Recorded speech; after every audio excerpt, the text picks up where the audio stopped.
इस साल के बजट में सरकार के द्वारा 8वें वेतन आयोग की घोषणा कर दी जाएगी कि सरकार की मंशा 8वें वेतन आयोग के गठन करने की नहीं है। किसी चैनल से यह खबरें आ रही हैं कि वह 2.86 के फैक्टर से बढ़ेगा, लेकिन सबसे बड़ी चीज है कि किस आधार पर यह फैक्टर तय होता है, इसको हम लोग इस वीडियो में समझेंगे। यह किसी भी हालत में 2.86 नहीं हो सकता है कि पे कमीशन का गठन न करके वेतन वृद्धि का एक नया फॉर्मूला सेट कर दिया सरकार के द्वारा और उसी फॉर्मूले के आधार पर आगे का काम होगा। हेलो फ्रेंड्स, नमस्कार। 8वें वेतन आयोग को लेकर के सोशल मीडिया में तरह तरह की खबरें आ रही है। कुछ चैनलों पर यह खबरें आ रही हैं कि इस साल के बजट में सरकार के द्वारा 8वें वेतन आयोग की घोषणा कर दी जाएगी।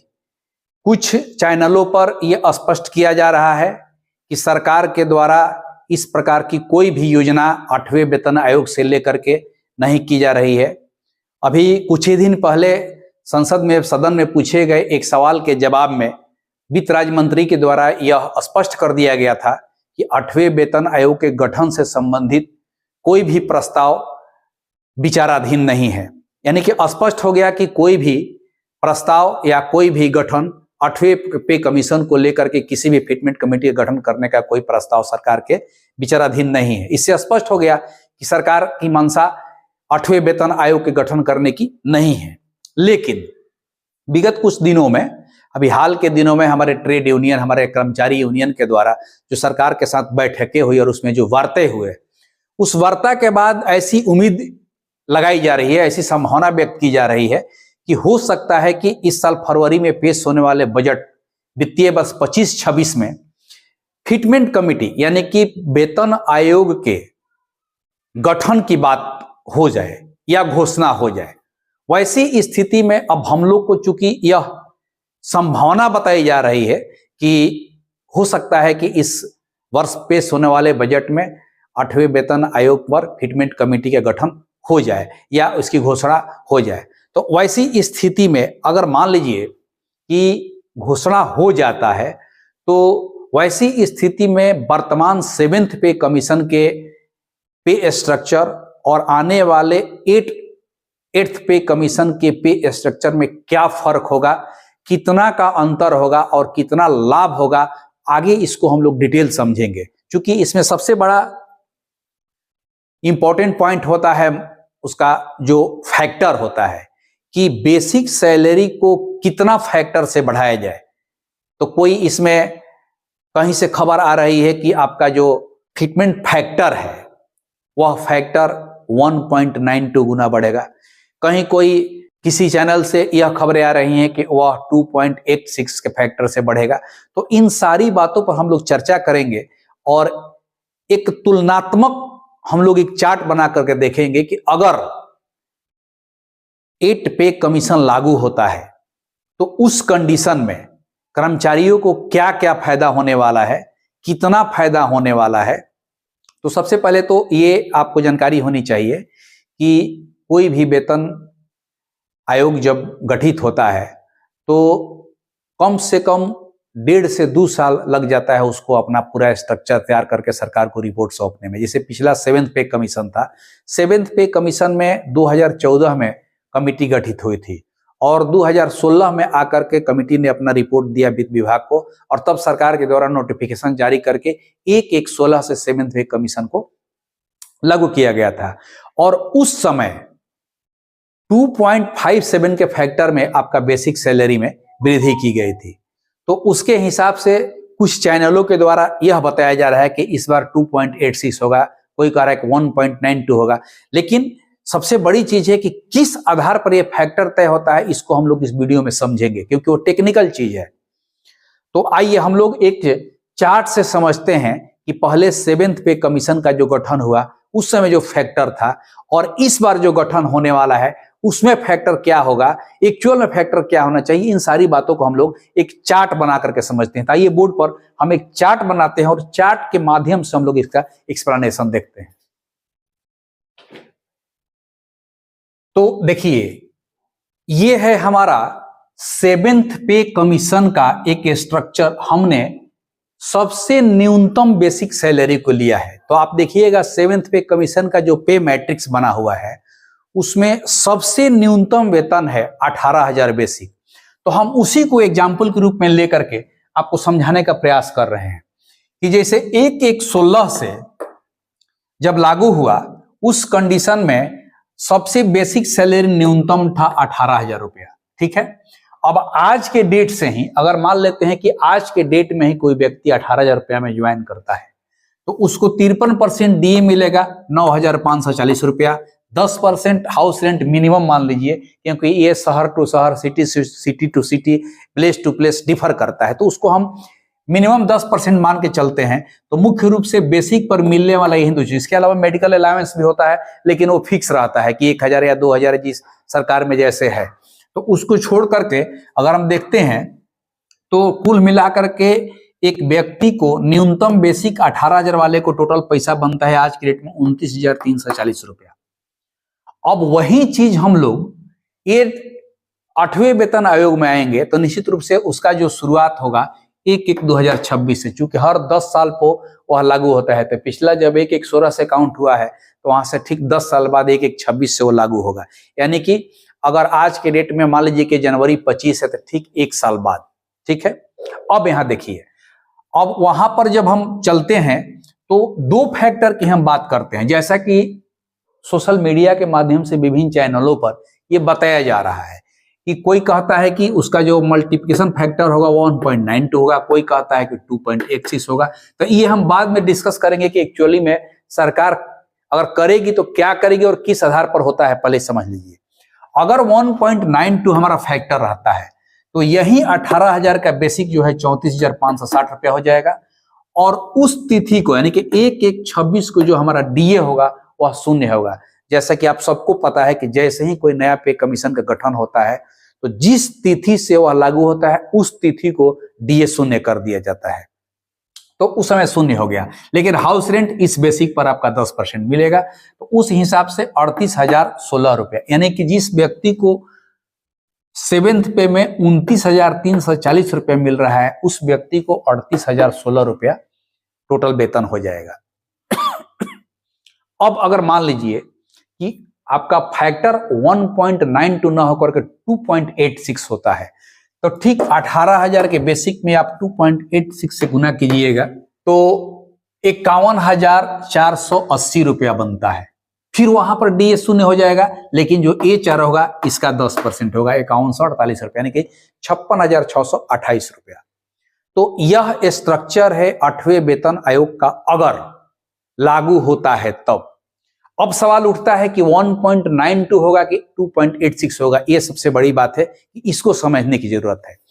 अब है क्या कि चूंकि 7th पे कमीशन में, इस पे कमीशन में जो हमारा फैक्टर बना था 2.57, उसके हिसाब से हम लोग अंदाजा लगा रहे हैं कि यह भी 2.86 होगा, लेकिन नहीं। आप ध्यान दीजिएगा कि जिस समय ये 7th पे कमीशन लागू हुआ था उस समय आपका डीए था 125%।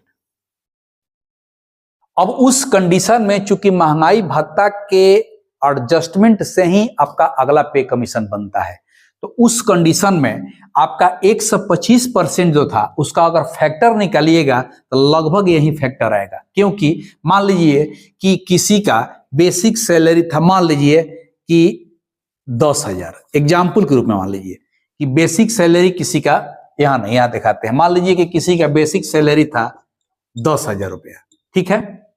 अब उस पर डीए 125%, तो 10,000 का डीए 125% आप निकाल लीजिए।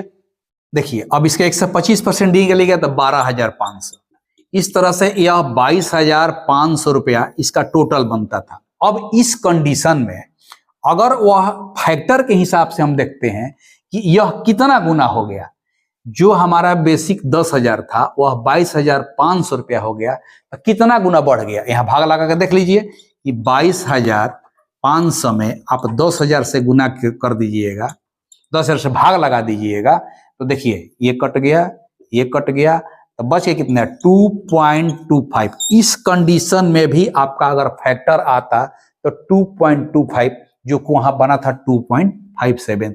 तो उस हिसाब से डीए के वेरिएशन, यानी कि जिस समय आपका पे कमीशन का गठन हो रहा है, जिस तिथि को लागू होने जा रहा है उस तिथि को फाइनली डीए क्या है और उस डीए का फ्रैक्शन क्या बनता है, उसी के हिसाब से यह गुणक बनता है। अब जैसे मान लीजिए कि यही डीए था 7th पे कमीशन में 125% 1/1/2016 को। अब इस 125% का फैक्टर हम निकाल रहे हैं फ्रैक्शन में, तो अब फ्रैक्शन बन रहा है बेसिक के हिसाब से 2.25 गुना, और उसी के कंपैरिजन में यह 2.57 का फैक्टर बनाया गया था। लेकिन अब आज का डीए क्या है, मान लीजिए कि जैसे 1/1/26 को मान लीजिए कि यह आपको लागू होता है, तो जैसे आज के डेट में मान लीजिए कि 53% डीए है, तो 2 गो डीए और बढ़ेगा, एक इस जनवरी में और एक जुलाई में, फिर आपको एक लागू हो जाएगा। तो मान लीजिए कि 3 से 4% का डीए हर 6 महीना बढ़ता है, तो 7% ही मान लीजिए, तो मान लीजिए कि 60% होगा, तो 60% के हिसाब से आपका फैक्टर निकाल के दिखाते हैं कि आपका गुणक क्या होना चाहिए। अब एग्जाम्पल ग्रुप में मान लीजिए कि किसी व्यक्ति का बेसिक है 18,000 रुपया, ठीक है, और 1/1/2026 को अगर हमारा डीए 60% है, तो उस कंडीशन में आप देखिए कि यह डीए कितना बन जाएगा। अगर 18,000 का 60% निकालते हैं, ये आपका हो जाएगा 10,800। तो 10,800 का मतलब अगर दोनों का आप जोड़ देते हैं तो 18 10 28,800, 28,800 यही स्केल आपका लगभग उस दिन बनेगा। तो अब आपको देखना है कि 28,800 का यह 18,000 का फ्रैक्शन क्या है, तो आप यहां भाग लगा कर देख लीजिए। 28,800 डिवाइडेड बाई 18,000 चलो कितना गुना हो जाएगा आप इस, यह हो रहा है 1.6। आपका फैक्टर क्या आया 1.6। तो इस हिसाब से अगर हम यह अंदाजा लगा रहे हैं कि 2.86 हमारा फैक्टर बनेगा, तो इस हिसाब से वह गलत होगा, क्योंकि 2.86 125% के डीए से भी ज्यादा हो रहा है। और जब कभी भी पे कमीशन बैठता है तो जो फिटमेंट कमेटी अपना फैक्टर डिसाइड करती है, वह फैक्टर लागू होने की तिथि को जो डीए बन रहा है पुराने पे कमीशन में, उसी का फ्रैक्शन बनता है। तो 1.6 जो हमारा आ रहा है, लगभग में मान के चलिए कि 1.92 का ही फैक्टर होने की संभावना है। अगर 1.92 फैक्टर कोई मीडिया में आ रहा है तो इसी के इर्द गिर्द वह फैक्टर बनेगा। 1.92 बने, 1.5 बने, या मैक्सिमम 2 बन, क्योंकि 1.92 है तो उसको 2 भी कह सकते हैं। तो आप अप्रोक्सीमेट ये जान लीजिए कि अगर अभी तो ऐसी कोई संभावना दिख नहीं रही है, लेकिन अगर मीडिया की ही माने, सोशल मीडिया की ही माने, हमारे कर्मचारी यूनियन के द्वारा, ट्रेड यूनियन के द्वारा जो वार्ता हो रही है, उस वार्ता के माध्यम को ही बना करके अगर हम संभावना व्यक्त करते हैं कि इस बजट में अगर यह घोषणा हो जाता है, फिटमेंट कमेटी के गठन की घोषणा हो जाती है 8वें वेतन आयोग की, तो हम मानकर चलते हैं इन सारी कैलकुलेशन के हिसाब से कि अगर सरकार फैक्टर बनाती है तो यह 1.92 को ही हम संभावना व्यक्त कर सकते हैं कि यह हो सकता है।